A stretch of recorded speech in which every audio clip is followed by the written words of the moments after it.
ہوں گے پریشانی کے عالم میں، وہ بھی مدد کرنے سے انکار فرما دیں گے۔ وہ کہیں گے کہ حضرت موسیٰ کے پاس جاؤ کہ وہ کلیم اللہ ہیں۔ لوگ حضرت بی میڈیا پر آپ سب کا سواگت ہے۔ دوستو اس طرح کا ویڈیوز اگر آپ چاہتے ہیں تو ابھی اسی وقت سبسکرائب کیجئے۔ پھر ملتے ہیں نیکسٹ ویڈیوز میں۔ السلام علیکم، خدا حافظ۔ بات سننے اور سنانے کے لیے حاضر ہوئے ہیں۔ اللہ تبارک و تعالی ہماری اس حاضری کو قبول فرمائے، آمین۔ حدیث پاک کے اندر آتا ہے کہ اللہ کے نبی صلی اللہ علیہ وسلم نے ارشاد فرمایا کہ کل قیامت میں کچھ لوگ ایسے ہوں گے جن کے چہرے چودھویں کے چاند کی طرح چمکدار اور روشن ہوں گے۔ وہ لوگ نہ تو انبیاء ہوں گے، نہ تو شہداء ہوں گے، اور نہ تو وہ صحابہ کرام ایسے ہوں گے۔ تو پھر لوگوں نے پوچھا کہ اللہ کے نبی آپ بتا دیجیے وہ کون لوگ ہوں گے؟ آپ صلی اللہ علیہ وسلم نے ارشاد فرمایا وہ ایسے لوگ ہوں گے جن کا تعلق مختلف خاندان اور مختلف قبیلے سے ہوگا، لیکن وہ لوگ دین کی نسبت پر اکٹھا ہوئے ہوں گے، دین کی بنیاد پر ایک جگہ جمع ہوئے ہوں گے۔ ایسے لوگوں کو یہ فضیلت حاصل ہوگی۔ اللہ تبارک و تعالی ہمیں بھی ان فضیلت سے برآمد فرمائے، آمین۔ حضرات گرامی، اس کائنات میں دین کے تعلق سے جتنی محنتیں ہو رہی ہیں، وہ چاہے مدارس کا لائن، خانقاہ ہو یا دعوت و تبلیغ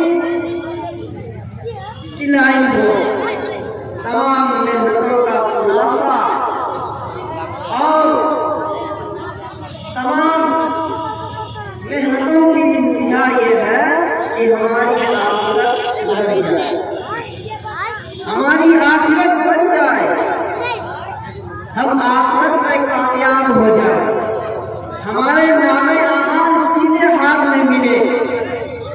بس اسی کے لیے ساری دینی کوششیں ہو رہی ہیں اور دینی محنتیں ہو رہی ہیں۔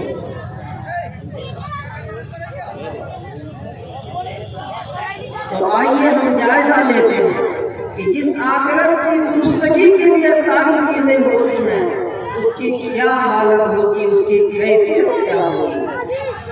حدیث کے اندر آتا ہے کہ کل جب قیامت قائم ہوگی، اول و آخرین کا مجمع ہوگا، یہ ساری کائنات ختم اور فنا ہو جائے گی، حساب و کتاب جب شروع ہوگا اللہ تبارک و تعالی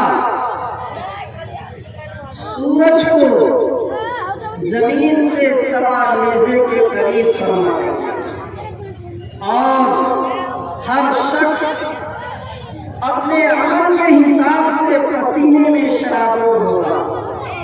کسی کا پسینہ اس کے گھٹنے تک ہوگا، کسی کا پسینہ کمر تک ہوگا، کسی کا پسینہ چھاتی تک ہوگا، اور کوئی پسینے میں تیر رہا ہوگا۔ یہ کیفیت ہوگی۔ اللہ کے نبی صلی اللہ علیہ وسلم نے فرمایا اذا كان يوم القيامة أدنيت الشمس من العباد حتى في ضمير أو سنتين فتصحب العبد فيقولون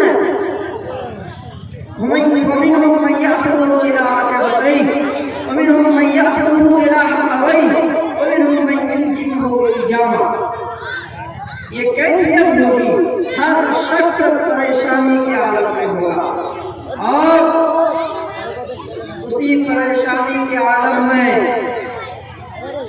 سفارش کے لیے حضرت آدم علیہ نبینا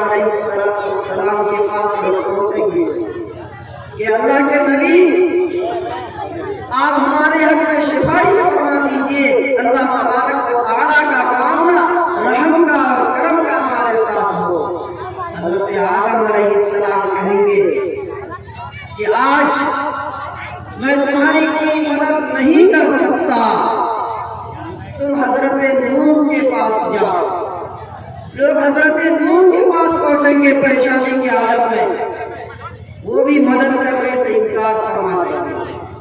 وہ کہیں گے کہ حضرت موسیٰ کے پاس جاؤ کہ وہ کلیم اللہ ہیں۔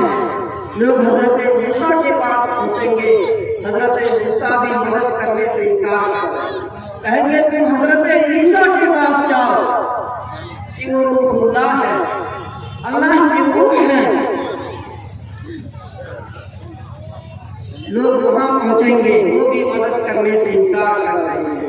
حضرت عیسیٰ کہیں گے تم آقا مدنی جناب محمد رسول اللہ صلی اللہ علیہ وسلم کے پاس جاؤ، آقا مدنی جناب محمد رسول اللہ صلی اللہ علیہ وسلم اپنی امت کے لیے سفارش کا معاملہ فرمائیں۔ ایسی پریشانی کے عالم میں جبکہ ہر شخص پریشان ہوگا، اس میں 7 قسم کے ایسے لوگ ہوں گے، 7 قسم کے ایسے خوش نصیب لوگ ہوں گے جسے اللہ تبارک و تعالی اپنے عرش کا سایہ نصیب فرمائیں گے۔ اللہ کے نبی صلی اللہ علیہ وسلم نے فرمایا 7 يذلهم الله في ظله يوم لا ظل إلا ظله الإمام العادل وشاب نشأ في عبادة الله ورجل قلبه معلق في المساجد ورجلان تحابا في الله اجتمعا عليه وتفرقا عليه ورجل غلبته ذات منصبة وجمال فقال إني أخاف الله ورجل ذكر الله خاليا ففاضت عيناه۔ یعنی ایسے پریشانی کے عالم میں 7 قسم کے لوگ ایسے ہوں گے جسے اللہ تبارک و تعالی اپنے عرش کا سایہ نصیب فرمائے گا اور انہیں کوئی پریشانی نہیں ہوگی۔ ان میں سب سے پہلا شخص الامام العادل، انصاف پرور بادشاہ، انصاف کرنے والا حاکم، انصاف کو اختیار کرنے والا ذمہ دار۔ دوستو آپ دیکھ رہے ہیں NB میڈیا یوٹیوب چینل۔ اس طرح کا ویڈیوز آپ کو ملتا رہے گا، لائک اور سبسکرائب ضرور کر لینا اور اس ویڈیوز کو اپنے دوستوں میں شیئر ضرور کرنا۔ پھر ملتے ہیں ایک اور اچھی ویڈیوز لے کر، تب تک اجازت دیجیے۔ السلام علیکم، خدا حافظ۔